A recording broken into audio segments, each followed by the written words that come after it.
Hey everybody, it is Ryan from Ryan and Bethany Board Game Reviews. Today I'm going to be talking to you about Defrag. This is published by Envyborn Games, and this is designed by Brandon McCool, which is a fantastic last name, by the way. Alright, so this is, as you can kind of see, this has got that floppy disk style artwork. Basically, you've got this retro floppy disk. It needs to be defragged. Let's let me give you a quick overview of how to play so you can see how to defrag this disk. Here is our setup for Defrag. Over here we have our dry erase board and our pen. What's going to happen is we're going to be doing our scoring over there. We're going to have 4 separate rounds. We're going to score one of 4 different categories each time. Over here we have our setup. We're basically going to have a ring of cards. They're kind of all oriented and flipped over in different ways. Over here we have our deck. What's going to happen is we're going to draw 2 cards off the top of our deck. That's going to be our hand. And then a third card is going to be kind of discarded out of the game. And that's going to be what we have to work with for our deck. So what we're trying to do is we're trying to play our cards in such a way that it moves cards around, shifts cards around, rotates cards, so that we can combine symbols. So the cards that have symbols all around the outside of the cards, but the symbols that are facing this way, facing, I guess we'll call it north, are the ones that are active at that particular time. So the goal of each round is to choose one of those symbols that you haven't yet used between those 4 symbols over there. And what you're trying to do is you're trying to compile them all together into one stack. You can't have any kind of outliers. You can't have a whole stack of 5 over here and then 1 over here. You need to choose one symbol and get them all together, or rotate them in such a way that they're no longer showing that symbol on the north side of that card anymore. The cards are kind of randomly placed out there, but when we place a card out there, it needs to have the center text, center window facing legibly the right way. What's going to happen is we're going to choose one of these 2 sides. And the sides have a couple of different varieties. So this one says either move a column left or move a column right. So what's going to happen is we're going to play that. Let's figure out a way that we can combine some symbols. Over here we have some art symbols. Let's go ahead and do that. So what you're going to do is going to place the card, and somewhere in that row or in that column of that particular card that we just played, something needs to move left. And if it's a symbol that is the same, they can combine. So we can combine these 2 cards here. The more symbols we combine, the better, for 2 different reasons. First of all, when we do our scoring, we're going to score based off of how many symbols. So for right now, if we were to do our art symbol, and we had that column, and that was our only area, we would have 4 of those symbols. That'd be worth 4 points. We'd record that on our board, and we'd pick that stack up. That stack would be our hand of cards for the next round.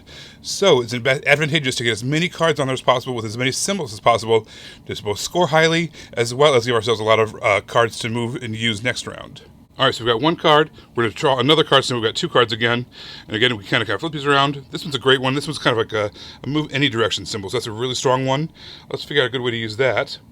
You know what? We've got 2 of these symbols next to each other. Let's go ahead and place them here. And we can move this up on top of that. So now we've got those kind of combined a little bit as well. As always, we're going to redraw. Alright, so now we're in a situation where we could try to get all these computer symbols all together. We're going to move one of these over and do that. So if the round ended right now, we would have only 1 stack that had those computer symbols. And on top of that, there's none out there at all that are on the facing north. We would score in that category 4. Now what we would do is we'd scoop up these cards, we'd lose one of them, then the rest of them would go into our hand or into our pile, and that's now going to be added to what we can use for the next round. There is a little bit of a scoring ranking chart here in the rule book. Basically, the more points you get, the better it is. So you want to try to get as many points per category as you can. Right there, that 4 points that we just got, obviously that was a fake scenario, but still, that's not going to be enough. We need to get a whole lot of those symbols so that we can score as much as possible and get as many cards as possible for the next round. One last thing I want to mention the symbols on the cards. If they're ever arranged in a situation where the matching symbols and the quantities are lined up, what you can do is you can take those cards that are matched up and you can rotate them any way you want. So that can be a really helpful way to kind of get rid of some symbols, add some symbols, line up things perfectly so that way they can be combined in a future round, whatever the case is. But if you're able to line up the exact number and type of symbols, you're going to be able to rotate those cards, which is a really nice and needed benefit. If you ever have a situation where you have multiple stacks going of the same symbol and you can't finish them off and combine them by the end of the round, you're going to score a 0 for that round. And on top of that, if you don't have enough cards to draw up at the beginning of your next round, and all the subsequent rounds are also going to be 0 because you won't have any cards to play. So again, you want to maximize that as much as possible. Now there are some special cards in the deck as well that are going to give you some special abilities. There's like a wild symbol that basically allows you to move anything anywhere. There's another tree symbol that allows you to have 2 separate piles tiles that are in the same either row or column, in which case they would both be qualified in that case. So some special cards that can help you out along the way as well. Use those to maximum benefit because you're going to need that help. I've said this before on this channel, and for me to play a solo game, there's a couple things that need to happen. First of all, you're competing with solo activities that I really enjoy. Things like reading a book, or playing on my phone. Let's be real. Everybody kind of scrolls on their phone and kind of wastes time. Or maybe video games. I don't play a lot of video games, but when I have some time to kill by myself, it's fun to play a video game. Or, I could be reading a rule book for a game that I want to play in the future with multiplayer. So those are the kind of things that are competing with me when I'm playing a solo game. So for me to actually want to play it, needs to have a short setup, a short teardown, and a relatively short time frame that it takes up, and it needs to be fairly easy to play. I'm not talking about easy in difficulty, but easy as far as to digest, an easy rule set. So for the most part, Defrag is a great option. It hits a lot of those boxes. Its setup and teardown is a breeze. It's 18 card deck, all square cards. You're shuffling them up, dealing them out, and you're ready to ride. Clean up, scoop them into the box, and you're on your way. So again, that hits a lot of marks for me. Makes it out of the game one of the kind of solo games that I am interested in. All right, so this can actually be a 2-player game as well. You do need 2 copies of the box, however. I made that mistake the first time I was trying to play it. Bethany and I were going to play a 2-player game. It says 1 to 2 players, but there's an asterisk by the 2, and I didn't bother to look up what the asterisk meant. So I'm telling you now, so you don't make the same mistake I did. So you do need 2 copies of the box in order to play this. So we were unable to play it 2-player because I didn't buy a second copy. But it's a solo game with 1 copy. You can buy 2 copies, then you can play it 2-player. And on top of that, if you're playing it with 2 copies, you can do it either competitive or cooperatively. So you can kind of have both things going on, which is a nice way to get a lot of bang for your buck for a small box game like this. All right, so this game has a lot of replayability. Not only the cards themselves, they are all double-sided, and they have 4 sides each. So each card itself has basically 8 different ways that it can present itself. But on top of that, there is an advanced mode. So that you have the base rules, which I showed you. Then there's an advanced mode, advanced rules. And then on top of that, there's a whole separate booklet, which is a scenario manual. It gives you all kinds of parameters and challenges that you can work with. So every time you play, you're getting a new set of goals that you're going after, new things that you're having to challenge yourself with. So there's just a whole lot of replayability, which gives you a lot of bang for your buck for a small box game like this, which, again, I really appreciate. Okay, so let's talk about the rulebook. The rulebook left something to be desired.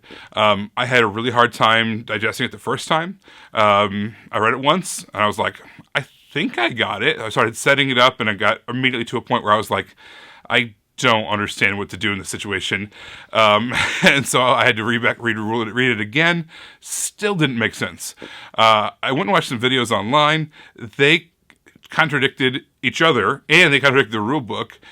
No one seems to know how to play this game. The rulebook definitely left something to be desired for me, but if that's not a hurdle for you, then that's not a hurdle for you. So for me, this is a fun, solo, kind of time waster game. Great way to just kind of shuffle some cards, put them on the table, try to sort them out, try to figure out how you're going to puzzle it together, get the biggest score you can. And let's be real, my scores are pretty low. I don't often get a big score. I think my highest is in the 50s or 60s, and that's with me like really taking the time and working the board. Usually I'm even lower than that. But it's a good way to challenge yourself, try to do better and better each time you play. And it's a super small box. You can take it anywhere. You can put, just put it in your suitcase or luggage. If you want to condense it even more, you could just do the 18 cards, put them in a little Ziploc baggie, tuck those in there, and then use your app or on a phone, just keep track of things, a little notebook app or whatever. So, very portable game. Overall, that's my takeaway. If you are a solo gamer like me who doesn't like big setups and teardowns, something that's travel friendly, something that's not going to take a long time to play, but you can kind of tickle your brain a little bit, challenge yourself, puzzle a little bit, Defrag is a great choice. You guys, thanks so much for watching. Be sure to follow us along on all our different channels. There's a lot of different places we're putting out some fun content. Follow us on all those places. Subscribe here on YouTube. Until next time, we'll see you later, everybody. Bye. You guys, thanks so much for watching. This game was provided to us by a publisher in exchange for a fair and honest review. And if you want to see more stuff, check out over here to see something we think you might like. And over here, we think that YouTube has picked out a great video for you you're going to love.